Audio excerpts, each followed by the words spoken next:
in humans, our circadian system or our circadian clock is entrained primarily by light exposure specifically. And so we actually have cells in our eyes that directly connect.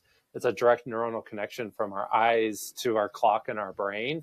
And those cells are activated or controlled specifically by light exposure. So let's talk about daylight saving and how we are changing our clocks twice a year at this point. What does that do? An hour doesn't seem like much. Like everybody says they feel it.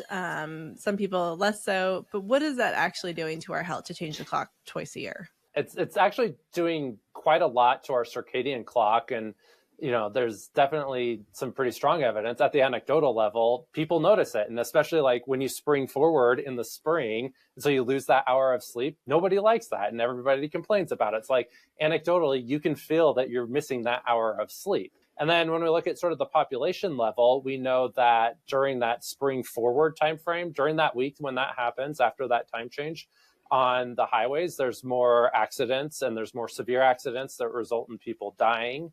There's a higher incidence of heart attack. And then on the flip side of it, we don't see that happen in the fall when we fall back and you get an extra hour of sleep. So there isn't an increase in accidents. There isn't these elevated risk of heart attacks during that week. And so that's really nice data that directionally shows that losing that hour of sleep is important. Okay, so there is like a group of people, a lot of people, who would love to just shift to daylight saving time all year long. What is your opinion on that? So I'm definitely of the opposite opinion, where probably the optimal would be, if we're going to adopt one time, it's going to be standard time, which is right now what we are on during winter time.